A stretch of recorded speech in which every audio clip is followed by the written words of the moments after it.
Thank you so much, Elsa. Before I start introducing Edir, I just like to tell everyone that we are recording the speech and also our exchange to give more people the opportunity to come back to it later on and watch it. In case you would not like to be on the recording, we suggest that you turn off your camera, and if you would like to, just put your first name or a name that you prefer, please feel free. But just so everyone is aware. Okay, and with that, I have the pleasure of first welcoming you again to our meeting. Also, those that joined us now, and to thank our guest speaker of today, Edir Paixão, who is with us today, and we'll talk about a very, very important topic: valuing life. We thank you so much for being with us, Edir, and I have the pleasure of introducing you briefly to our participants. So Edir is a lieutenant colonel of the military fire department in the state of Ceará in Brazil. He is a member of the International Association for Suicide Prevention and a Spiritist worker in the Spiritist Center Irmão Leite, Sales. And I know that he has a lot of, his background is huge, but that was a very brief summary. Thank you. Thanks very much for being with us, Edir. And the floor is yours. I will share your slides, and please start whenever you feel. Oh, hello everyone. Thank you so much for the invitation to be here on this day, Sunday, which is a very important day and very important time for us here in our state in Ceará, Brazil.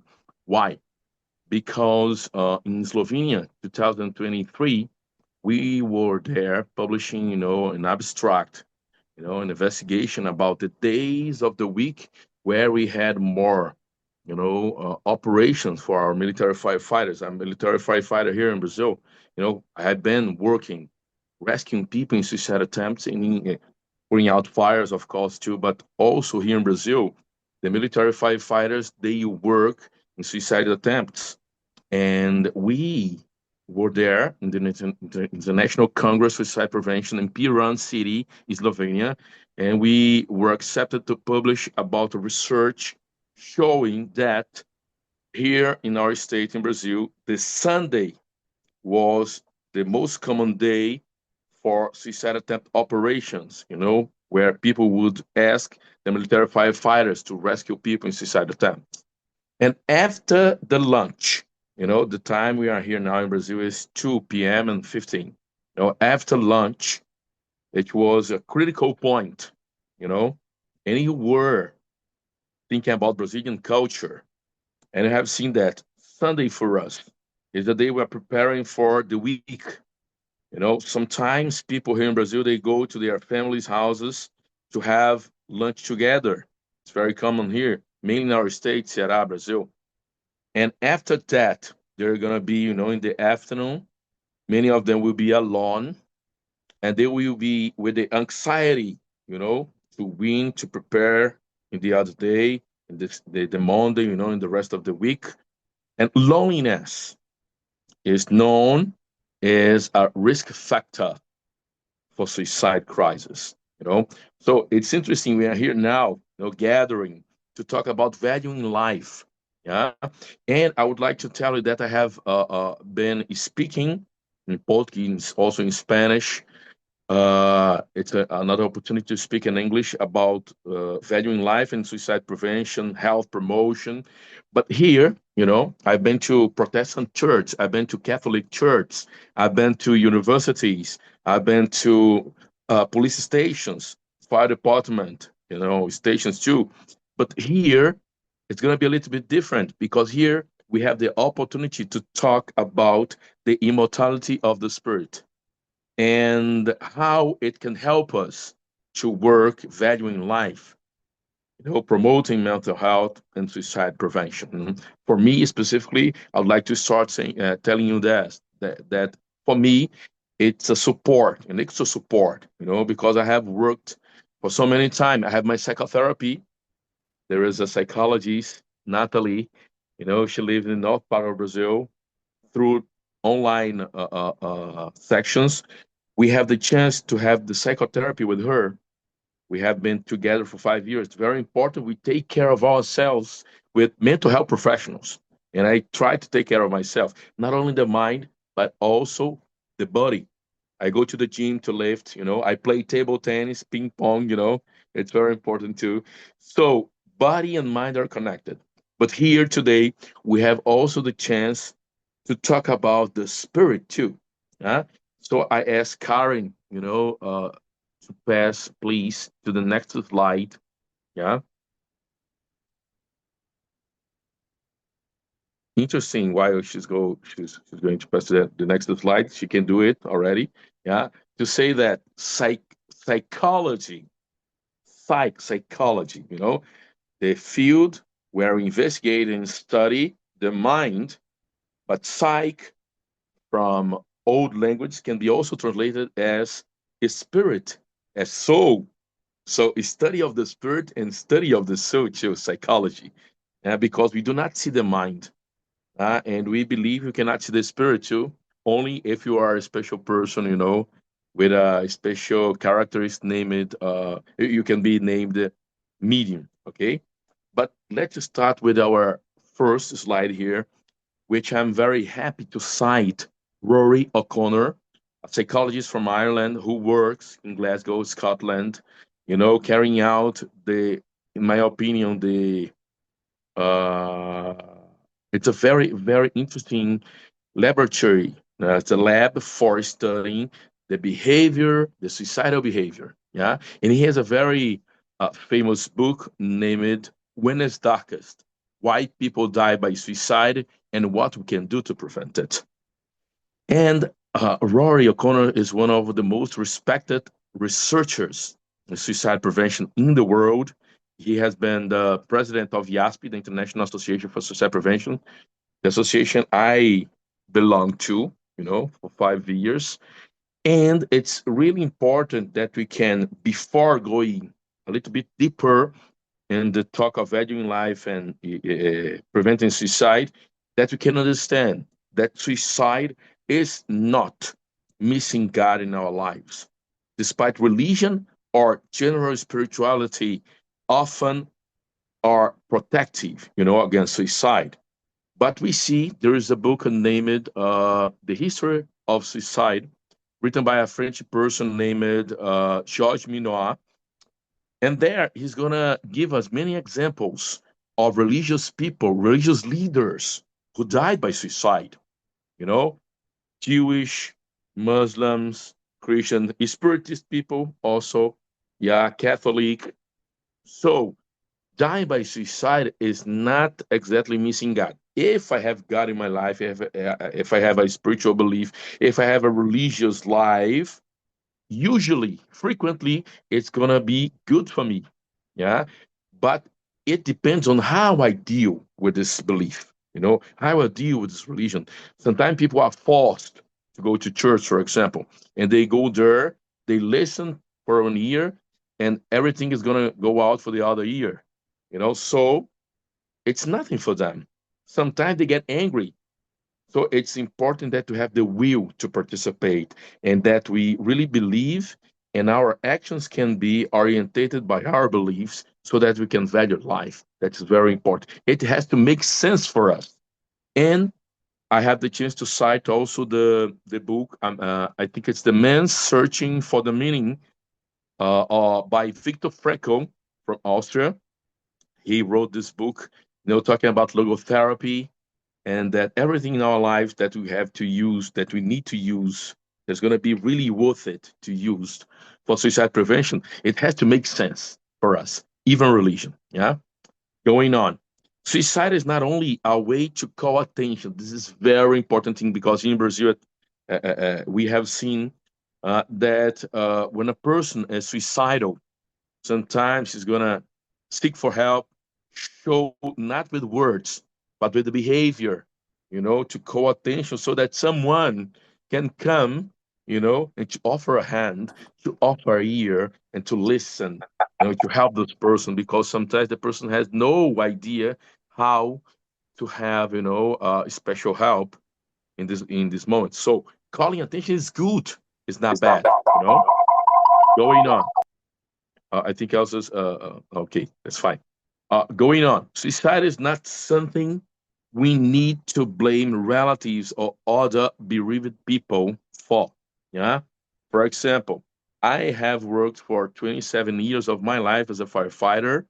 I have rescued all of the victims in suicide attempt places. But in my family, I have had a loss, of a brother-in-law who died by suicide in 2008, long time ago. I could have paralyzed myself. I could have stopped talking about suicide prevention. I could ask to my boss, "Oh, I don't want to work in the rescue, search and rescue team anymore. I want to go to the putting out fires group or to the administrative work." But not. I said, now I want to do more because I already know, I was already studying that when you have someone in your family or when you have a close friend who died by suicide, you are not the one to be blamed. So when bring, shame and guilt to this field, normally we do not help. So it's very important. We can have a more, how can I say, we can humanize, the way we're gonna act, we're gonna work with suicide prevention. So, going on, suicide is not a cowardly or a courageous act. Some people would say kamikaze pilots during the Second World War, they have killed themselves to kill the enemies. You know, people in Japan, by the time maybe could say they are our heroes. They are sacrificing for us. So they are very courageous. You know, people in the United States, they could say they are cowards. One man is killing 1,000 Navy SEALs, for example. Yeah. And what we have learned about from suicidology, the field of science that studies suicide and its prevention, that it's not good we say suicide is a courageous act or a cowardly act, because if I say it's the courageous act, I can motivate other people, you know, to die by suicide also, to solve problems or fights. If I say it is a cowardly act, I can bring, the guilty, I can make it more, I can bring bully, people can be bullied because of that. So what we have understood and found that suicide is an act of desperation. When I look by this point of view, I can develop compassion, which is something very important in this field. Yeah. Another important thing, suicide is not a sinful act according to science. Many religions, they can make things really heavier. They can block some helps because they will say, if you are thinking about suicide, you're a sinful person. The person is going to be ashamed, maybe be stopped or blocked, by searching for help, seeking help. So it's very important you understand that is an act of desperation and this person needs help and not condemnation. So even in spirit centers that people believe that the spirit goes on, that they believe as a spiritist, I believe in reincarnation, but I have seen in many spirit centers people that had prejudice against other friends, in the spirit center who also believed in reincarnation and the life would goes on after the physical death, if they were suicidal. It was terrible because the religious place or a place, for spiritism philosophy, it's a place we need to be supported. We need to be taken care of. Yeah. So we need to change this idea of condemnation. Okay. Could you pass, please, Karen, to the other slide? I think it's very important, because there are many myths about suicide. There are people who think that a person who has suicide is also a mental, disturbed person. Not always. Sometimes, on a impulsive way, a person can die by suicide and had never been, sick, in the mind. And there is also the possibility of ambivalence. What is ambivalence? The father of suicidology, the field of science that studies suicide and its prevention, is Edwin Schneidman, United psychologist born in the United States, and has written many books. And one of these books, named "The Suicidal Mind," he's going to teach us that the most common cognitive state for a person in suicidal crisis is ambivalence, the oscillation between willing to survive and willing to die. Because, in fact, the person who is suicidal wants to kill the pain, wants to kill the suffering. This is so important, because when see a person smiling in our job during the morning, and in the afternoon, this person is crying, saying that she or he wants to die, we can say this person is manipulating. This person was just to call attention. And when we understand ambivalence, and this person is gonna oscillate, uh, in the wish survive and wish, killing himself to kill the pain, because sometimes people think there is no exit, there's no way to run away, to escape. Sometimes they're going to think it's unbearable. And sometimes they can think it's going to never end up. So they got desperated, and they can go, thinking and maybe attempting dying by suicide. So when I understand ambivalence, I develop more compassion. And compassion is something really important if I really want to help someone on a more humanized way. Yeah. So, and what is suicide? We have seen what is not suicide, and now we have the chance. What is suicide? So, and the we can find it in the publication from WHO, the World Health Organization, from 2014, page 12. We can find the definition, the concept of suicide. Suicide is the deliberated act of one's kill himself. When a person is conscious, you can see here in this slide, consciousness, and have the will, and the action to attempt against his or her life, to try to end this pain, but it has to be conscious. We can have a suicide, a real suicide. Look, in the Spiritist book, you know, there is a slide talking about this ahead, which one of the basic books for the Spiritism. It's written there, a person who is suffering from insanity and doesn't know what she or he is doing in the moment of a suicide. If this person die in this moment, it's not gonna be suicide. So interesting. For example, you have a firearm.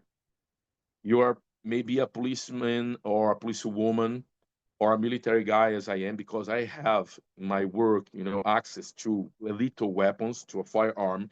If I'm cleaning it, for example, and I have an accident, and I can shot myself in this accident, but I was cleaning the gun, the firearm, if I die because this shot, I am not a suicidal person, and this actually is not suicide, it's an accident. So how it's written in the Spirit's book, a person who is not knowing he's out of mind may be under the high effect of drugs or a mental disease that this person doesn't know what's doing. If this person dies, you know, it's not going to be suicide because it's necessary to have the consciousness and the will and the action so that we can accomplish suicide. So it's very important because it's going to bring consolation to many families.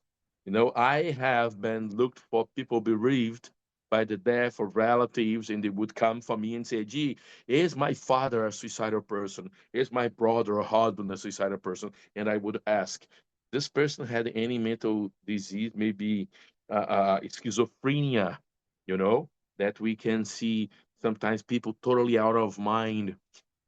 If we need to analyze it because we don't know if in fact, indeed, it was a real suicide. We need to investigate it. So some people, they would never have the answer and they would be in doubt. But before they were sure they were suicidal, but now they will be not. And this doubt sometimes is a relief, You know, it's important we also have answers. Yes, for sure. But it's important we learn what science is saying, what the World Health Organization is saying, because by the Spiritism, the codifier Allan Kardec has always taught us we need to keep up with science, to work with science. You know, if the science changes, we go with the science. Okay. Can you go to the other slide, please, Karen?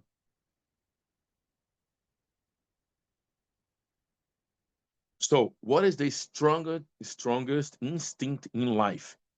If you can play, the video, I would thank you. We can see a squirrel in the video. The squirrel entered the house to look for food, and the squirrel listened to a person, a human being entering, the house. And in this video, it's really interesting. It's an animal. And we also have connected the behaviors of fighting or escaping, running 这很 away. 无聊哎。But 那 here we can see a 这样也 difference. 行。The squirrel is pretending to play dead. It's playing dead, you know. It's pretending to be dead. It's really, it's really interesting because sometimes we can also having a freezing position when we are scared under, a crisis.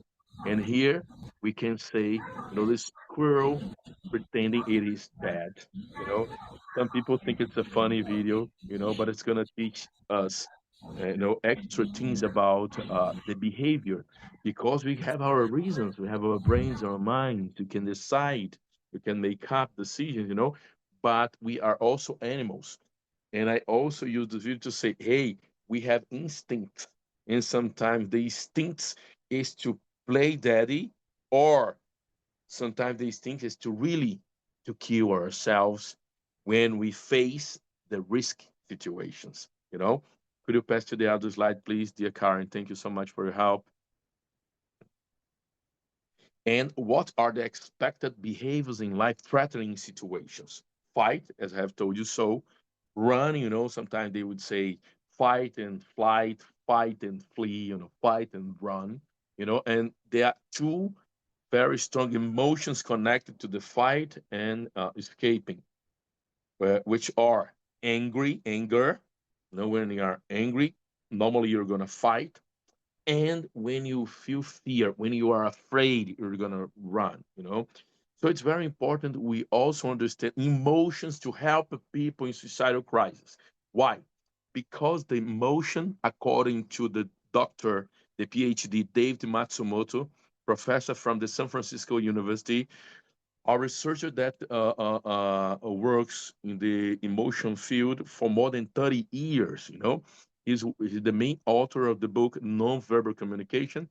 And in this book, published in 2013, he's going to teach us that an emotion is a transient, psychosocial reaction after situations that demands from us, you know, instantaneous action. For example, to be a little bit more specific, you are driving, your car, and you suddenly see that the truck, a lorry, is coming right in your direction. To avoid the collision, when you see that truck, coming very fast, in your position, to your position, towards you, you can feel fear, can be afraid.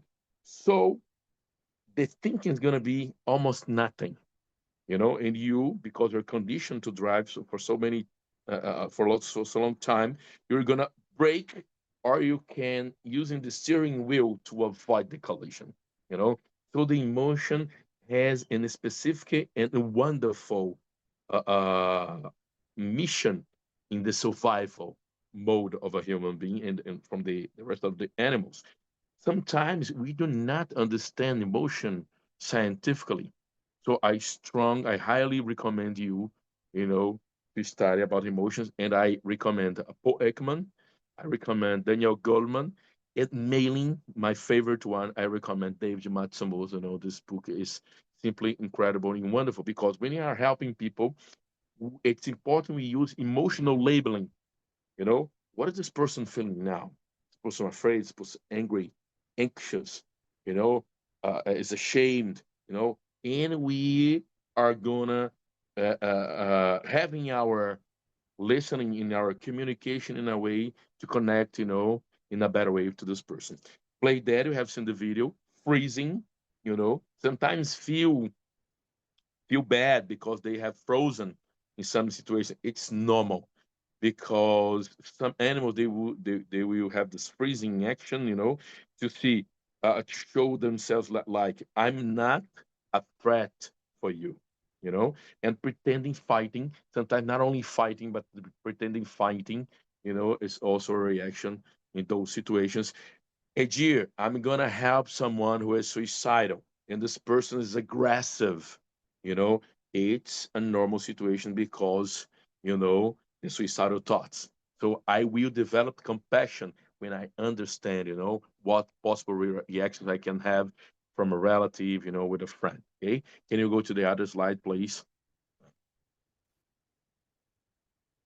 And here, it's very important to emphasize that this presentation is aimed at life protection. You know, sometimes the people would say, I go to so many schools here.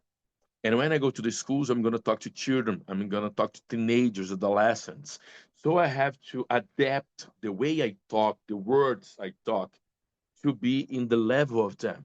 You know, I have to adapt, to be flexible, you know, to be very attentive, and to use specific words to be more how could I say it? So that they can understand me better, you know. But here, this presentations is, you know, for people who are adult, and we're gonna bring some numbers.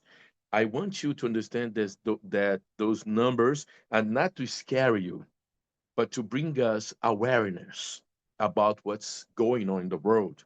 Uh-huh. Only when I understand, I can prevent. You know, in the book, The Art of the War, the Chinese general Sun Tzu is going to teach us if I know myself and if I know my enemy, you know, excuse me, if I don't know myself and if I don't know my enemy, I will lose all of the battles. If I know myself, but I don't know my enemy, I will win one battle and lose other battle. But if I know myself and I know my enemy, I will win all of the battles. I will not be afraid of any battle because I know, you know, who are fighting and the probabilities and possibilities. Here, our enemy is suicide. Suicide is not a disease. Suicide is an outcome, not desired outcome, that had made many victims in the whole world, not only Brazil, where we are now, but in the whole world. The suicide, it can affect, you know, rich people, poor people, white people, black people, people who do not believe in God, people who believe in God. You know, there are some factors who are protected, some others are risky, but all of the populations, in all of them, we can find suicide. So it's very important understand this because Edwin Schneiderman, you know, is going to ask us to study, you know, so we can prevent, you know, suicide. I believe Edwin Schneider is not, you know, in this world anymore. I think he has passed away. But Ori O'Connor is still alive and helping so many people around the world. Going on here, according to the World Health Organization, over this is the number, the statistic from the last World Congress in Austria, in Vienna, Vienna, Austria. Yeah, we had a decrease 800 for 700, but unfortunately after the COVID pandemic we had now in the last statistic an increase, you know, from 700 to 700 to 29,000 deaths by suicide in the world. Yeah, friends, homicides are practically 50% of this number in the world. We have the double of suicides compared to homicides. Homicides, it's a very becomes a very important issue to mental health, to public health, you know, to the governments, the politicians, because we see lots of money being invested to prevent, you know, homicides. But when we are talking about suicides, we can see that the money maybe it's not 10%, you know, of the investment. And why I'm telling this, why I'm saying this here now, because suicide is also a kind of violence. It's self-inflicted violence, you know, and as a type of violence, it has to be prevented. Yeah, going on. Suicide is the second leading cause of death under the age of 34 years, you know. In England, if I'm not wrong, according to a researcher from James Place, you know, a place that offers help, you know, to men in the United Kingdom, under 50 for men, the main cause of death in England is suicide. So it brings us lots of awareness. Yeah. Going on, in 2023, 12.8 million people consider ending their lives in the United States. And what happened in the United States last year, 2024? They have more than 49,000 deaths by suicide. Brazil had more than 15,000. Japan, normally they have per year 30,000 deaths by suicide. But Japan is very commonly recognized as a country with a suicidal culture because samurai, kamikaze, and so on, you know, a heritage that comes, you know, from those eras, those times to the current days.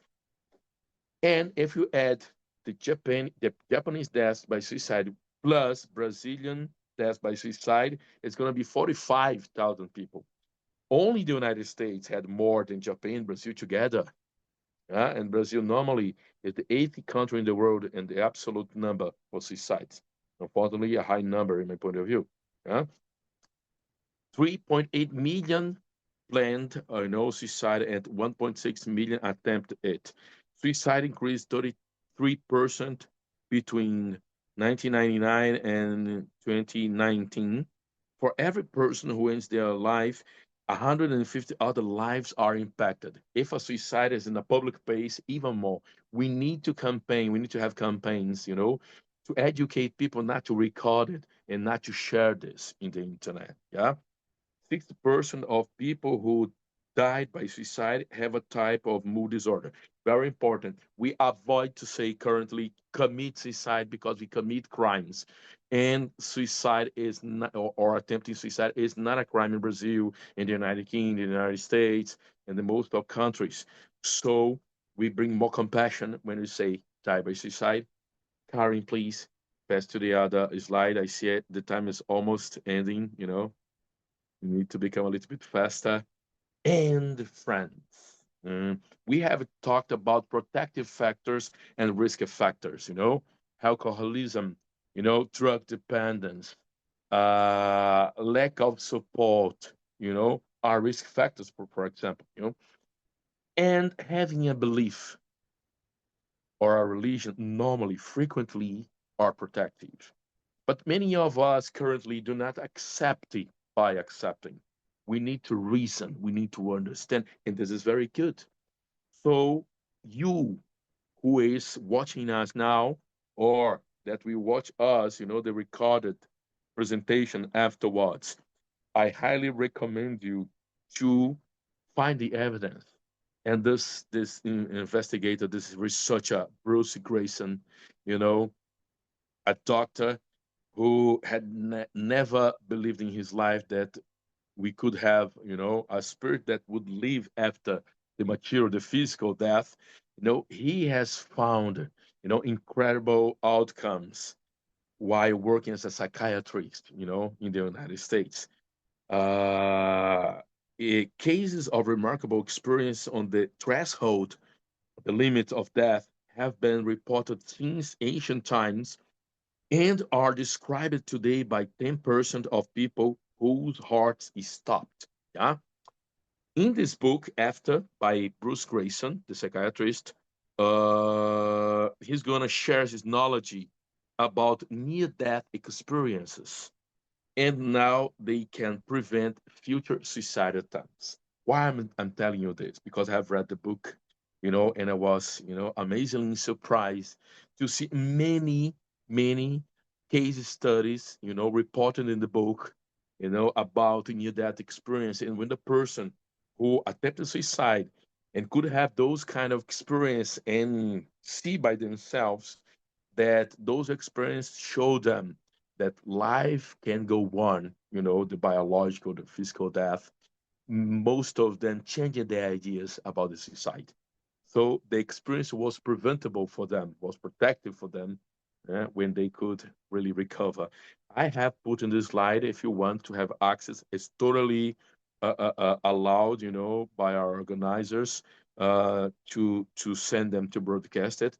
You can click here, the International Association for Near Death Studies, YANS. Yeah, feel free to see for yourself and to find your evidence. And I think it's going to be really good, you know, uh, uh, to have this protective factor in your life. Can you pass to the second, the following slide, please, Karin? And how to work in groups. We're almost finishing here. How to work in groups to prevent suicides.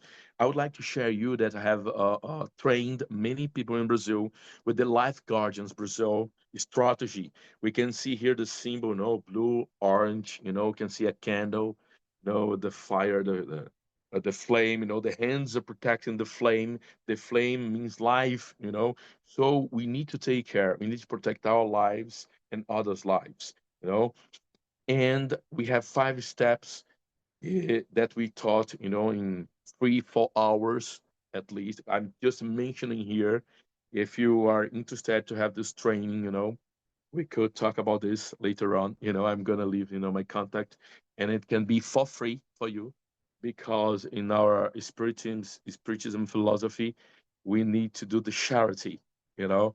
So it can also be by us, because I'm paid by the government here in Brazil. I'm a military firefighter, so the fire department, so they have for more than 10 years uh, uh, given me permission to, during my period of time, to work with suicide prevention, because they have believed that it's better that we prevent suicides than we have to intervene to have the suicide intervention. Because when we go to bridges, to electricity towers, when we go to rooftops, the firefighters are gonna risk their lives too. So it's better preventing it than risking our very lives. Yeah. So the first step, knowing about suicide prevention. Many people have many confusions and believe in many myths about suicide prevention. It's important to know a scientific, basis on suicide prevention. The second step, uh, learn how to identify warning signs. Those signs can be spoken. We can have behaviors that can show us directly or indirectly, that a person is suicidal. When you learn how to identify it, we can listen and care of this person. And during this strategy, this training, we're gonna teach you IBLD, intervention based on listening dialogue, nonviolent communication, assertive communication, active listening, and search of meaning, in the speech of the person who is suicidal. Yeah, it's really interesting to have the tools, to do so, to have a safe talking, to have a safe listening with a person who is suicidal. And afterwards, we always recommend, to search for health professional support, because they are the professionals. They are more prepared, to take care of those people. Yeah. And and finally connect during the treatment, because there are people who think, for example, at the military fire department, was that soldier who was thinking about suicide? He was depressed. He got divorced, and he was depressed, and he said he was thinking about suicide. Where is he? No, he is out of work, out of duty. He is taking care of his health, and he has a psychiatrist and a psychologist taking care of him in a very professional treatment. Okay, many of us at the military fire department, they will say, "Oh, that's okay. He is having the professional treatment." But look, I have talked to you about compassion. But compassion, hope, and connection are key words that are fundamental in the field of suicide prevention. This person who is not working anymore, who is at, because here, yeah, the government will pay the person. He's gonna have a health license, gonna be at home 1 month, 2 months, 3 months, taking care of his or her health. And we at the department, we lose connection with this person. This is very bad. So connection during the treatment is very important, to visit the person, to send message, to text, to call. If you have the chance to take this person to a physical activity, if this person has a belief, a church, for example, to go with you, if you also believe in the same religion of this person, to connect with the person during the treatment, it's very important, because the connection is, in my point of view, the strongest protective factor, against suicide. Can we go ahead to the next slide, please? We're almost finished. And what can we take from the Spiritist philosophy to prevent suicide?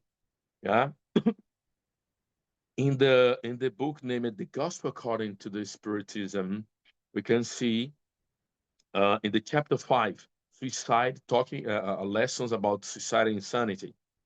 The calm and resignation acquired in the manner of looking at earthly life and in the faith in the future gives the spirit a serenity that is the best preventive measure against insanity and suicide.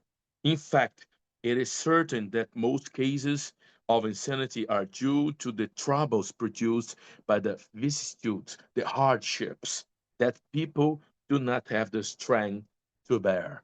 You know, so calm and resignation. We are very anxious. We want to have it and want to have it now.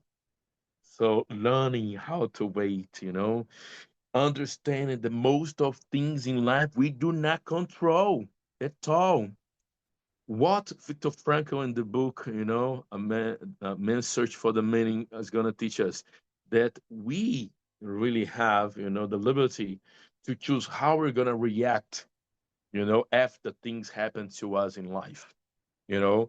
But we many times are trying to controlling the world, controlling our children, controlling the husband, controlling the wife, controlling the boss, the mates, and understanding that we control, the decisions we're gonna take, we're gonna make, is really important, And going on, there are many parts that are gonna help us, the spiritual books, and believing that life goes on is a very strong protective factor, as we have seen in science. Yeah, and one more, we could talk many things about, many teachings about the Spiritism philosophy, but here I have chosen just two because of our short time.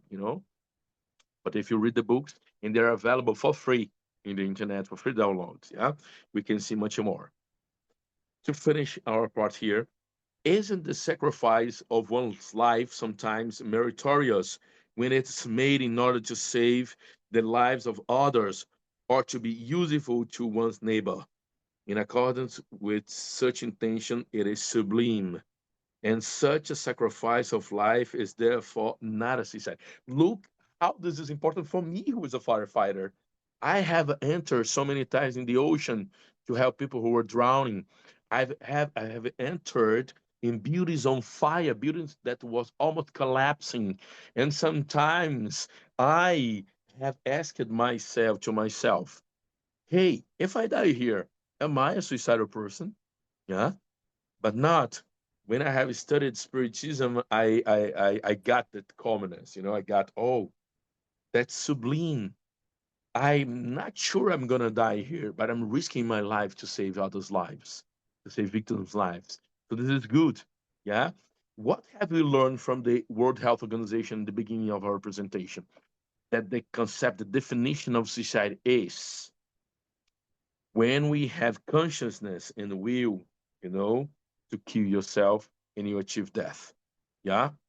But if you are risking, you can die. But if you're risking for a noble mission, noble objective, if you die, you will not be a suicidal person.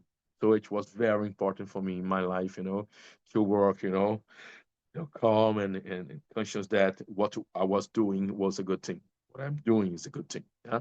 Can you pass to our, I think it's the last slide. I'm not sure, Karen.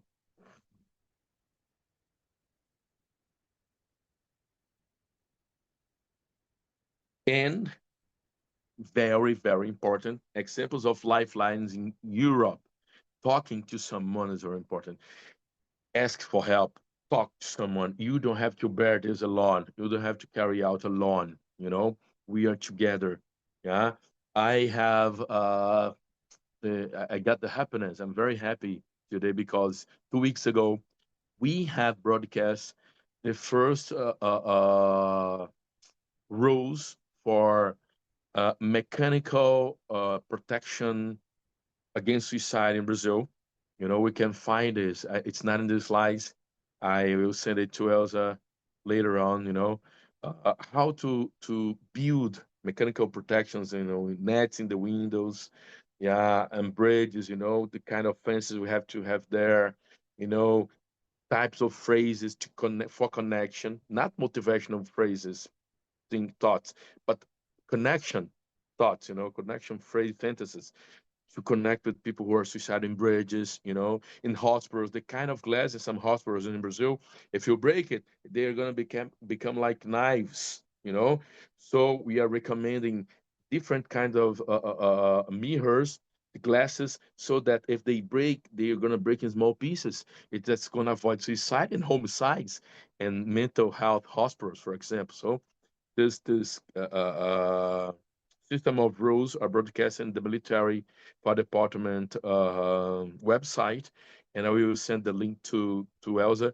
It's available in Portuguese and Spanish and English. We're very happy for that because lifelines, reducing the access for little weapons, it's very important. The only country in the world that the most common method for suicide is firearms is the United States. But we see that the firearms, they are available there for them. They are a constitutional law guarantee for them. And unfortunately, we have seen a huge number of suicides by firearms. The firearms are lethal, instruments. When we use, the access to lethal places and lethal mortal instrument like poison, for example, we're going to reduce the number of suicides because of the impulsiveness that also occurs, in the suicidal crisis. I think that's the last one. Let's go to the other one. No, there is our ambassadors of life. The slide, Karen. Oh, nice. I would like you, to see this very carefully. If you want to become an ambassador of life to help in suicide prevention, if you really care, about life, there's the contact here, make contact by Facebook or Instagram. I think they can talk, you know, Karen, Elsa can talk, Pekka, the other people who are here connected to us can talk a little bit more about the ambassadors of life. We really need to protect life. That's, very inspirational. Thank you so much for your invitation.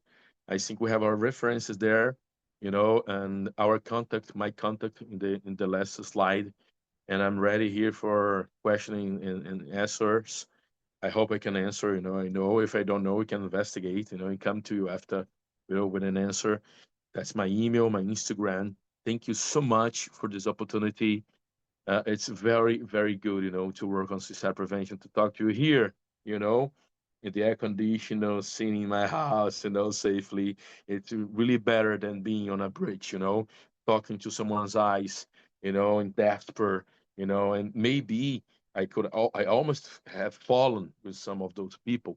We need to have our anchorage ropes and system for rescuing. It's not easy.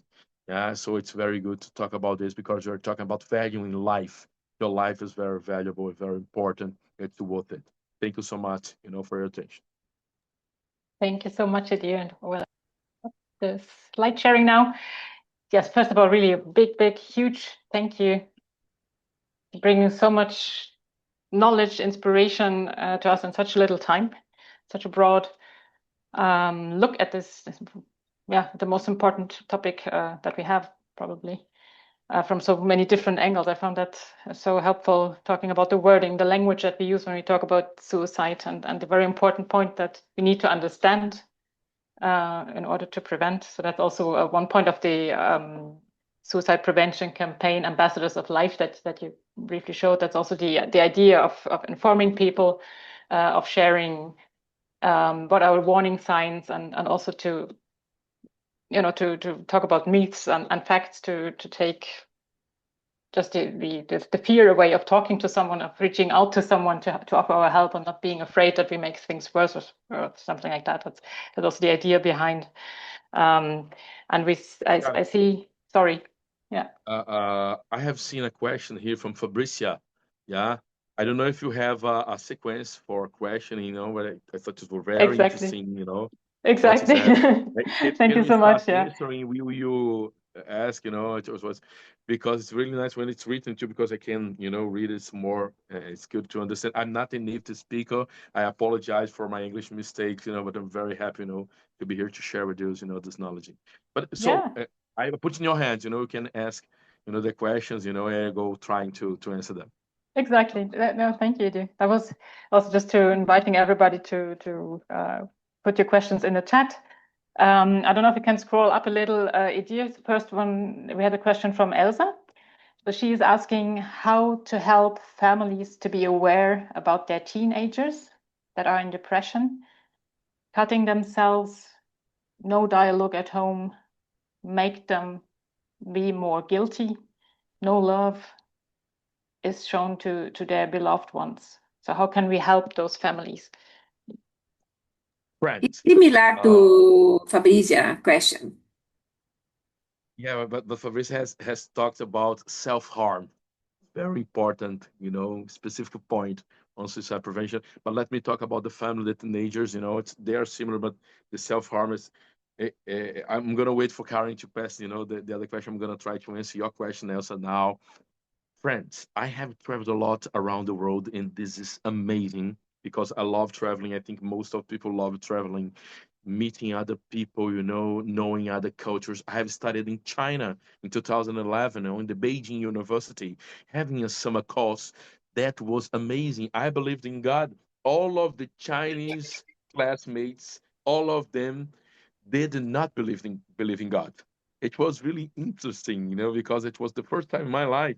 Because in Brazil, many people believe in God. Maybe not. Maybe they are not connected to religious places or religions, etc. But most of them believe in God. But there in China, no one believed in God. But it was really interesting because I could be in touch with them. They did not have any prejudice against me, any bigotry against me. They was very friendly, very nice. They would go out after the classes to translate the Mandarin, Chinese language for me and our Brazilian friends who were there. It's strong connection and friendship that they last until today. I talked to some friends that I had, made in China, in Beijing, which was great. And I've been to Europe so many times. 2 months ago, I was there in Europe. And I've been to Latin America, Argentina, Chile, Bolivia. We're going to go to Bolivia to teach about suicide intervention and emergencies for firefighters who are volunteers there in Cochabamba City, next September. And what I have seen in the United States too, I studied in Virginia, yeah, in the USA Coast Guard. And I studied with people from Africa here in my town too, yeah. it, it's very interesting that we can see that different cultures are gonna show us different ways they are connecting in the family. When I see people in the United States and in Europe too, but mainly in the United States, when they are 18, 19, they go to the university and they have to gain their life, to do the living. Yeah. And they don't want to go back. In Brazil, sometimes, oh no, I have to build, an extra floor for you so you can come here with your family. Yeah. Brazil, we are very, we want to be close to one another. It's really interesting that. But what is happening? We have a different way of behaving now because of smartphones, because of mobile phones, because the internet, you know. And sometimes we are close physically, but we are far with our attention, with the communication. They will say the internet has put people who are far physically together and had put people who are near, close physically, far. So I think it's very important you who are listening to me now or you see the recording video, we need to have time to our family, mainly to our children and adolescents. Why? Mainly adolescents, because the children are going to search for you. They're gonna be like I have 3 children. I have Maria, who is 17, Pedro is 11, and Clarice was 5. Clarice all the time, trying to play with me, to be with me, and it's amazing. Pedro is changing, is entering, in the adolescence, and Mariah is already in the adolescence. Sometimes she is, in her room. She doesn't want to play anymore. She has other, issues, and as I study suicide prevention, mental health promotion, I go to her and I try to find what she likes to do to get out of the room. Sometimes our children, our adolescents, they are dying inside of the rooms. You know, we need to supervise what they are seeing the internet because the internet is very risky. There are many good things in the internet, but there are many risky things there too. We need to supervise it. We need to take those adolescents to have the physical activity, and we adults too need to have the physical activity. Otherwise, we're gonna get sick.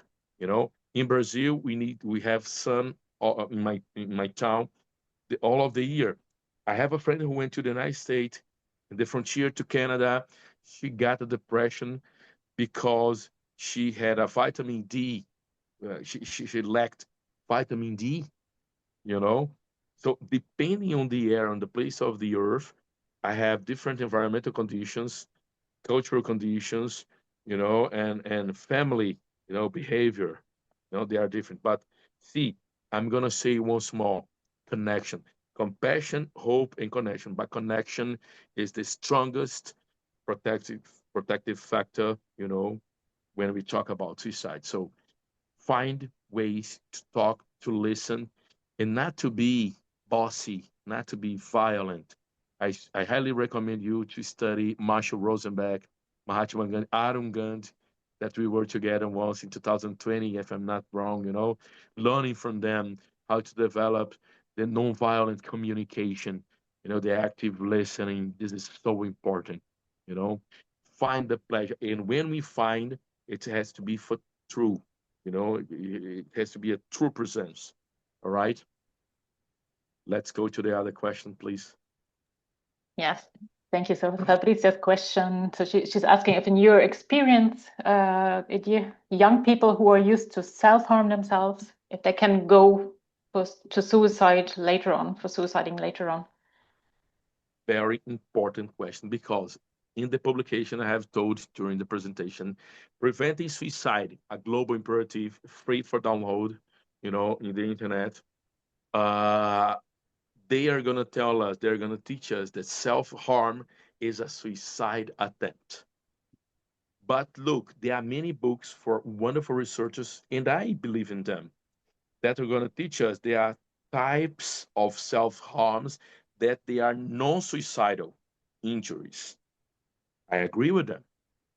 But the World Health Organization is going to tell us, friend, if a person self-harm, for us, a suicide attempt. And it helped us a lot, because here in Brazil,